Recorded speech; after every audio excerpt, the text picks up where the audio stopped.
किशुनगर रियासत के एक छोटे से गांव में हरिराम नाम का एक मेहनती और ईमानदार किसान अपनी पत्नी अर्चना के साथ खेत में काम कर रहा था। दोनों पति पत्नी इस उम्मीद में खेत की मिट्टी को सींच रहे थे कि इस साल उनकी फसल खूब अच्छी होगी। हरिराम के दिल में संतोष था कि उनकी मेहनत जरूर रंग लाएगी और अर्चना के दिल में अपने पति के लिए प्यार। काम के बाद वे दोनों अपने छोटे से घर वापस चले आए। अर्चना ने बताया कि घर की लकड़ियां खत्म हो गई हैं। हरिराम ने मुस्कुराकर कहा कि वह सुबह जंगल जाकर लकड़ियां ले आएगा। अगली सुबह वह जंगल की ओर रवाना हुआ। अभी वह पेड़ पर कुल्हाड़ी मारने ही वाला था कि उसकी नजर एक घायल बंदर पर पड़ी जो झाड़ियों में कराह रहा था। बंदर बुरी तरह घायल था। उसका हाथ खून से भरा हुआ था और वह तकलीफ से बेहाल हो रहा था। हरिराम को उस पर बेहद तरस आया। वह बंदर के पास बैठ गया और उसकी हालत देखने लगा। उसी समय वहां एक साधु प्रकट हुआ। साधु ने हरिराम की जानवर के लिए हमदर्दी की सराहना की और एक मंत्र पढ़ा। अचानक बंदर के जख्म भरने लगे और वह उठकर बैठ गया। साधु ने बताया कि अब बंदर अपनी तकलीफें खुद बयान कर सकेगा और इतना कहकर वह साधु वहां से रवाना हो गया। बंदर ने अपना दुख बयान किया। उस पर एक शेर ने हमला किया था जिससे वह घायल हो गया था।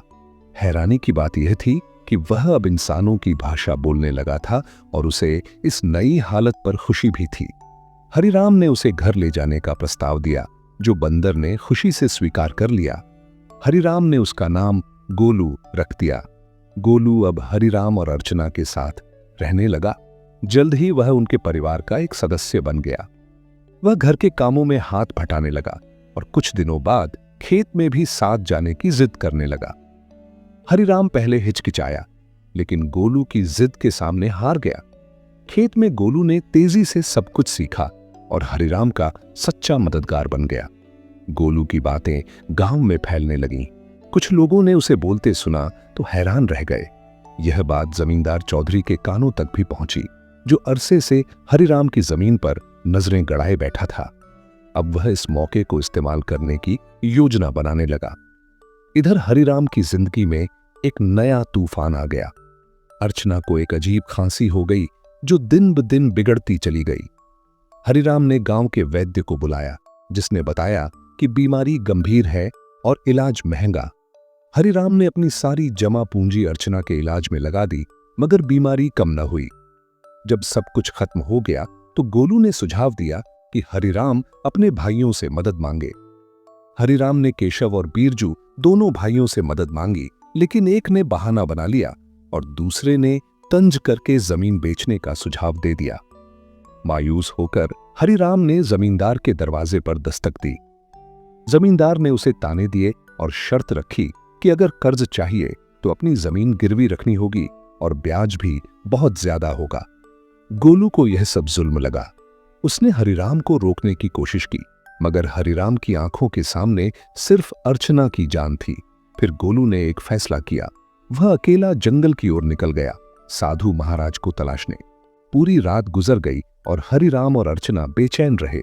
लेकिन सुबह जब सूरज निकला, गोलू वापस आ गया, हाथ में चमकती हुई जड़ी बूटी लिए। उसने बताया कि वह साधु महाराज के पास गया था, जो उसकी फरियाद सुनकर यह दवा दे गए। अर्चना ने जड़ी बूटी ली और कुछ ही देर में उसकी तबीयत हैरान कर देने वाले तरीके से बेहतर होने लगी। हरिराम की आंखों में खुशी के आंसू थे। गोलू ने बताया कि साधु ने बीज भी दिए हैं, चमत्कारी बीज। अगर वे खेत में बो दिए जाए तो ऐसी फसल उगेगी जो पूरे इलाके में पहले कभी न देखी गई हो। साथ ही साधु ने एक नसीहत भी दी, जब वक्त अच्छा हो जाए तो दूसरों की मदद जरूर करना। हरिराम, अर्चना और गोलू ने मिलकर खेत जोता, बीज बोए। थोड़े ही दिनों में खेत में सोने जैसी फसल लहराने लगी। गांव के लोग हैरान रह गए। अर्चना जो बीमार थी, अब खेत में काम कर रही थी और गोलू हरिराम का बाजू बन चुका था। फसल बेची गई, दौलत आई और हरिराम गांव का सबसे सफल किसान बन गया। लेकिन वह साधु की नसीहत को नहीं भूला। अब वक्त था वादा निभाने का। हरिराम और गोलू ने अपनी कमाई का एक बड़ा हिस्सा उन गांव वालों का कर्ज उतारने में लगा दिया जो जमींदार के जाल में फंसे थे। बंदी सर, भोलू, रज्जू एक एक करके सबने अपनी जमीनें वापस हासिल कर लीं और यूं हरिराम और गोलू की दोस्ती न सिर्फ एक घर बल्कि पूरे गांव की तकदीर बदल गई।